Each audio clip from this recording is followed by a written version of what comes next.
ഇപ്പോൾ ഈ 90s kids പറഞ്ഞു കണ്ടുവരുന്ന പ്രശ്നങ്ങളാണ് കാൽമുട്ട് വേദന, നടുവേദന, ഷുഗർ ഉണ്ട്, പ്രഷർ ഉണ്ട്, കൊളസ്ട്രോൾ ഉണ്ടെന്നൊക്കെ. നമ്മളെ ഈ പണ്ടത്തെ ജനറേഷനെ അപേക്ഷിച്ച് നമ്മളാണ് ഇപ്പോൾ അധികവും ഈ ഓഫീസ് വർക്ക്, അതുപോലെ തന്നെ ഇരുന്നുള്ള വർക്ക്, പുറത്തു നിന്ന് ഫുഡ് കഴിക്കുന്ന ശീലമൊക്കെ ഡെവലപ്പ് ചെയ്തിട്ടുള്ളത്. ഒരു 10-15 വർഷം കൊണ്ട് വന്നിട്ടുള്ള ഒരു മാറ്റമാണിത്. അതുകൊണ്ട് തന്നെയാണ് നമുക്ക് ഈ fatty liver, PCOD, life style diseases, sugar, pressure, cholesterol ഒക്കെ വിട്ടുമാറാതെ നിൽക്കുന്നത്. ഈ പുറത്തു നിന്നുള്ള ഫാസ്റ്റ് ഫുഡ്സ് ഒക്കെ ഒഴിവാക്കി, ഈ തട്ടുകട ഫുഡൊക്കെ ഒഴിവാക്കിയിട്ട് നമ്മൾ ആദ്യം എടുക്കേണ്ട സ്റ്റെപ്പ് എന്താണെന്ന് വെച്ച് കഴിഞ്ഞാൽ വീട്ടിൽ നിന്ന് ഇലക്കറികളും പച്ചക്കറികളും പ്രോട്ടീൻസും ഫൈബേഴ്സും ഒക്കെ അടങ്ങിയിട്ടുള്ള ഒരു ഡയറ്റ് പ്രിപ്പയർ ചെയ്യാന്നുള്ളതാണ്. അതോടൊപ്പം നല്ലപോലെ വർക്ക്ഔട്ട് ചെയ്യുക. ജിമ്മിൽ പോയിട്ടാണെങ്കിലോ വീട്ടിൽ നിന്നൊക്കെ ആണെങ്കിലോ വർക്ക്ഔട്ട് ചെയ്യാൻ പറ്റുന്നതിന് നന്നായിട്ട് വർക്ക്ഔട്ട് ചെയ്യുക. അതുപോലെ തന്നെ കാൽമുട്ട് വേദന, നടുവേദന ഒക്കെ ഉള്ളവർ മസിൽ സ്ട്രെങ്തനിങ് എക്സസൈസുകളൊക്കെ കിട്ടും, യൂട്യൂബിലൊക്കെ നോക്കി കഴിഞ്ഞാൽ അത് ചെയ്യാം. ഈ ഡയറ്റ് പ്ലസ് വർക്ക്ഔട്ട് ചെയ്ത് കഴിഞ്ഞാൽ തന്നെ നമ്മുടെ ഈ ലൈഫ് സ്റ്റൈൽ ഡിസീസ്, അതുപോലെ തന്നെ sugar, pressure, cholesterol, fatty liver, PCOD ഒക്കെ നമുക്ക് റിവേഴ്സ് ചെയ്യാൻ സാധിക്കുന്നതാണ്. അതുപോലെ തന്നെ 90s കിഡ്സ് ടെസ്റ്റ് ചെയ്യേണ്ട 2 ടെസ്റ്റുകളുണ്ട്. ഒന്ന് വൈറ്റമിൻ D ബ്ലഡ് ടെസ്റ്റ്.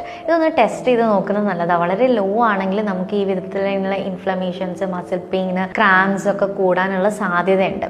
മറ്റൊന്ന് USG എടുത്ത് നോക്കുന്നത് നല്ലതായിരിക്കും, ഫാറ്റി ലിവർ ഉണ്ടോ എന്നുള്ളത്. ഗ്രേഡ് 1ഉം ഗ്രേഡ് 2 ഒക്കെ ആണെങ്കിൽ തന്നെ നമുക്ക് ഡയറ്റ് ഒക്കെ ചെയ്ത് കഴിഞ്ഞ് നല്ലപോലെ കൺട്രോൾ ചെയ്ത് തിരിച്ച് റിവേഴ്സ് ചെയ്തെടുക്കാൻ സാധിക്കുന്നതാണ്.